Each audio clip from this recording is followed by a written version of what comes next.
ചേട്ടാ എനിക്ക് ജോലി കിട്ടി ഒരു അമേരിക്കൻ കമ്പനിയിൽ. ആണോ? എന്തായിട്ടാ? വീഡിയോ എഡിറ്ററായിട്ടാ. മാസം 1,00,000 രൂപ ശമ്പളം ഉണ്ട്. ഓ സൂപ്പർ. എന്താ എഡിറ്റിങ്? ഐ മീൻ വെഡിങ് ആണോ അതോ ഷോർട്ട് ഫിലിം ആണോ എന്താ?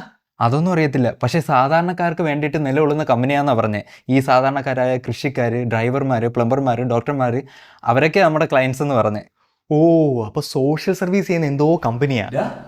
എല്ലാരും വന്ന് പ്രൊജക്ടറും വന്ന് നീ വാ. ഇപ്പം ഞാൻ വരാം, ഇപ്പോൾ വരാം. എന്തിനാണ് പ്രൊജക്ടറും ആൾക്കാരും ഒക്കെ? എനിക്ക് ജോലി കിട്ടുമെന്നും പറഞ്ഞ് നാട്ടുകാരും വീട്ടുകാരൊക്കെ എന്നെ ഒരുപാട് കളിയാക്കിയല്ലേ. അതുകൊണ്ട് അവരെ മുമ്പ് വെച്ച് തന്നെ ഫസ്റ്റ് ഷോട്ട് എഡിറ്റ് ചെയ്യണമെന്ന് അച്ഛന് ഒരേ ഒരു വാശി. അവർ ഫുട്ടേജൊക്കെ അയച്ചു തന്നിട്ടുണ്ട്. എനിക്കും ഉണ്ടടാ വാശി. നീ പോയി എഡിറ്റ് ചെയ്യ്. നീ ആദ്യത്തെ ഷോട്ട് എഡിറ്റ് ചെയ്യുമ്പോൾ നമ്മുടെ അച്ഛൻ വികാരം കൊള്ളുന്നത് എനിക്ക് കാണണം. നീ ചെല്ല്. എടാ നിന്റെ അമേരിക്കൻ കമ്പനിയുടെ പേരെന്ന് പറഞ്ഞേ, എനിക്ക് വാട്സാപ്പിൽ സ്റ്റാറ്റസ് ഇടാനാ. നോട്ടി അമേരിക്ക. നോട്ടി